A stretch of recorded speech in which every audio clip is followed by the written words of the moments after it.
Welcome to our channel. ఈరోజు మనతో పాటు ఉన్నారు ప్రముఖ ఆధ్యాత్మికవేత్త బ్రహ్మశ్రీ పాలపతి గురునాథ శర్మ గారు. సార్ నమస్తే అండి. నమస్కారం. గురువు గారు, ఉప్పు దీపం విశిష్టత ఏంటి? ఏ రోజున ఏ సమయంలో పెడితే మంచిదంటారు? ప్రధానంగా ఉప్పు దీపం అని చెప్పేసి అంటే మట్టి ప్రమిదలో మనమంతా కూడా ఒక మట్టి ప్రమిద తీసుకొని ప్రమిది మీద ప్రమిదను పెట్టి దాన్నంతా కూడా శుభ్రం చేసి పసుపు కుంకుమ గంధంతో అలంకరించి దాన్నంతా కూడా ఈ యొక్క వృక్షరాజం దగ్గర రావి చెట్టు వేప చెట్టు ఉన్న ప్రాంతం దగ్గర కావచ్చు, దేవాలయంలో ఈ యొక్క కాలభైరవ స్వామి దేవాలయంలో కావచ్చు, దుర్గామాత దేవాలయంలో కావచ్చు, మహాకాళి దేవాలయంలో కావచ్చు, ప్రతి ఒక్క దోష నివారణార్థం ఎటువంటి గ్రహ దోషాలున్నా, తీరని కోరికలతో ఇబ్బంది పడుతున్నా, వివాహాది శుభకార్యాలు ఆలస్యం అవుతున్నా, సత్సంతానం కోసం, శీఘ్ర సంతాన యోగం కోసమైనా కానీ, ఉద్యోగం రాకపోయినా కానీ ఈ అఖండ దీపారాధన చేయడం వల్ల, ఉప్పు దీపాన్ని పెట్టడం వల్ల మంచి ఫలితాలు రావడానికి ఆస్కారం ఉంటుంది. ఉప్పు దీపం అంతా కూడా కొన్ని రోజుల్లో, విశేషమైన రోజుల్లో శీఘ్ర ఫలితాలు రావడానికి ఆస్కారం ఉంటుంది. ప్రధానంగా చూసుకుంటే ఉప్పుకంతా కూడా నకారాత్మక శక్తిని నివారణ చేసే శక్తి ఉంటుంది.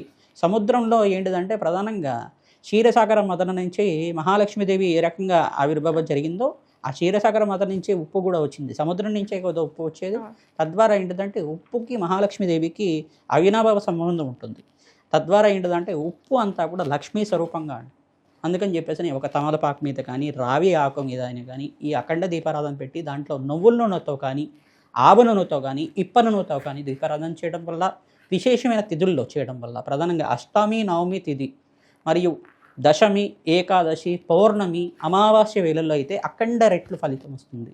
ఈ యొక్క తిథుల్లో కానీ చేయడం వల్ల ప్రదోషకాలంలో సాయంకాలం వేళలో 6 గంటల నుంచి 7:30 ప్రాంతంలో అంతా కూడా ప్రదోషకాలంలో చేయడం వల్ల అఖండమైన పుణ్యయోగం రావడానికి ఆస్కారం ఉంటుంది.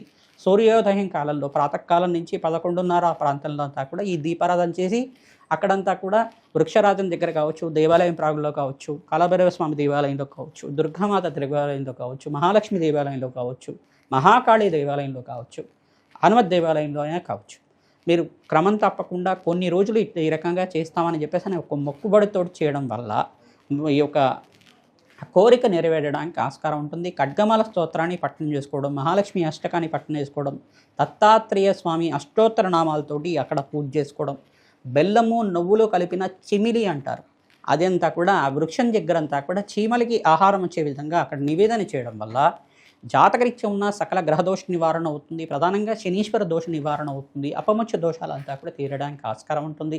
మీకు ఆర్థికంగా స్థితిగతులంతా కూడా పెరగడానికి, వృత్తిలో, వ్యాపారంలో, ఉద్యోగంలో మార్పులు జరగడానికి, జీవితంలో అంతా కూడా అనుకోని సంఘటనల వల్ల మీకు అంతా కూడా ఆకస్మికంగా ధనయోగం ప్రాప్తి కలగడానికి, ధన ఆకర్షణ పెరగడానికి కూడా ఈ ఉప్పు దీపం అంతా కూడా నియమబద్ధంగా చేసుకోవడం వల్ల, భక్తిగా శ్రద్ధగా ఆచరించడం వల్ల అఖండమైన ఐశ్వర్య ప్రాప్తి రావడానికి ఆస్కారం ఉంటుంది.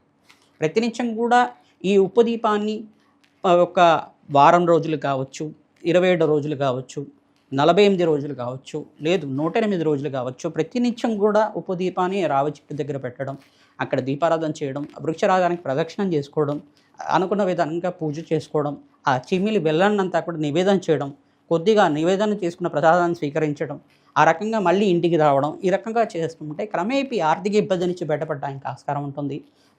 సంతోషమైన జీవితం జీవించడానికి, ఆనందమైన జీవితం జీవించడానికి ఆస్కారం ఉంటుంది.